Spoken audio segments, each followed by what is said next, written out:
Hi అండి, నమస్తే. Welcome back to Shannu's kitchen. Shannu's కిచెన్లో ఇవాల్టి రెసిపీ వచ్చేసి సగ్గుబియ్యం సేమియా పాయసం. ఇది రంజాన్ మంత్ కాబట్టి ఇఫ్తార్ టైంకి మస్జిద్కి పంపించడానికి నాకు వచ్చిన రంజాన్ ఆర్డర్ ఇది. సో ఇదైతే నేను వీడియో షూట్ చేశాను. ఇక్కడ వచ్చేసి టోటల్ 150 మెంబర్స్కి అయితే నేను ఇక్కడ పాయసం ప్రిపేర్ చేస్తున్నాను.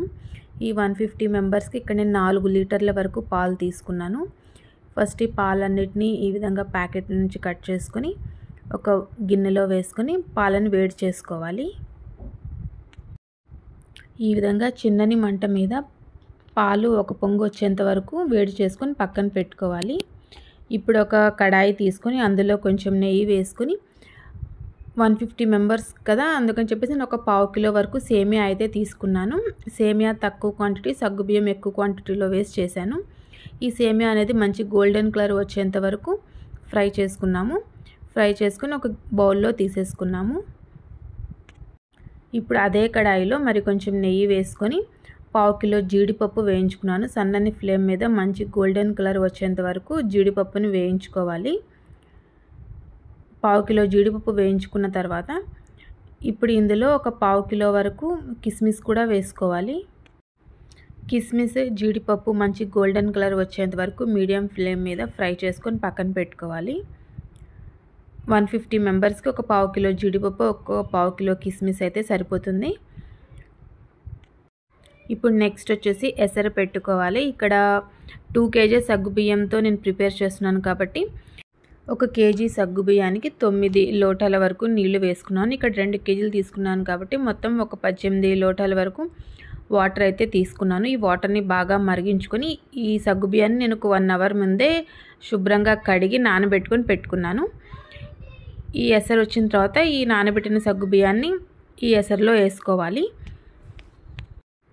ఈ సగ్గుబియ్యం మొత్తం ఎసరులో వేసాక ఒకసారి బాగా కలుపుకొని కొంచెం మూత పెట్టి ఉడికించుకోవాలి. సగ్గుబియ్యం ఉడకడానికి ఒక 15 నుంచి 20 నిమిషాల వరకు టైం అయితే పడుతుంది.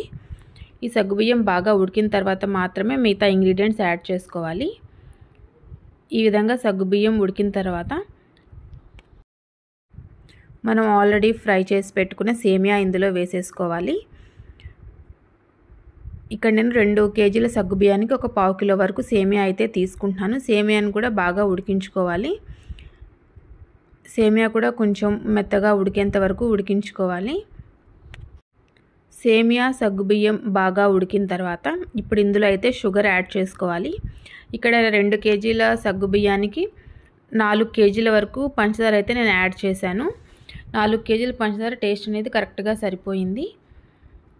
ఈ విధంగా పంచదార యాడ్ చేసుకున్న తర్వాత పంచదార బాగా కరిగేంత వరకు బాగా కలుపుకొని ఒక 5 నుంచి 10 నిమిషాల పాటు ఈ విధంగా ఉడికించుకోవాలి. పంచదార మొత్తం కరిగాక ఇప్పుడు ఇందులో పాలు యాడ్ చేసుకోవాలి. ఇవి వచ్చేసి 4 లీటర్ల పాలు. 4 లీటర్ల పాలని నేను ఇక్కడ యాడ్ చేసుకున్నాను. ఒకేసారి కాకుండా కొంచెం కొంచెంగా యాడ్ చేసుకోండి, ఎందుకంటే ఒకేసారి పొంగిపోయే ఛాన్స్ ఉంది కాబట్టి 2 టీ స్పూన్ల వరకు ఇలాచీ పౌడర్ వేసుకోండి. పాలు యాడ్ చేసుకొని ఒకసారి బాగా కలుపుకున్న తర్వాత ఇప్పుడు ఇందులో మనం ఆల్రెడీ ఫ్రై చేసి పెట్టుకున్న జీడిపప్పు, కిస్మిస్ వేసుకోవాలి. ఈ జీడిపప్పు, కిస్మిస్ వేసుకొని మీడియం ఫ్లేమ్లో పెట్టేసి ఒక 15 నిమిషాల పాటు ఉడికించుకోవాలి. ఈ విధంగా కలుపుతూ ఉడికించుకోవాలి, లేకపోతే కింద అడుగంటిపోతుంది. ఒక 15 నిమిషాల పాటు ఉడికించుకుంటే కనుక సరిపోతుంది. ఇది వచ్చేసి 3 o'clockకి స్టార్ట్ చేస్తే మాకు ఇది కంప్లీట్ అయ్యేసరికి 5 o'clock అయింది. 2 hours మినిమం పట్టింది. సో ఒక ½ an hour అలాగా ఫ్యాన్ కింద చల్లారపెట్టి ఆ తర్వాత టిఫిన్స్లో వేసి మస్జిద్కి అయితే పంపించేసాము. ఇదండి ఇవాల్టి రెసిపీ, రంజాన్ ఆర్డర్ రెసిపీ. ఈ రెసిపీ కనుక మీకు నచ్చినట్టయితే షన్నూస్ కిచెన్ని లైక్ చేయండి, షేర్ చేయండి అండ్ సబ్స్క్రైబ్ చేయండి. Thank you for watching.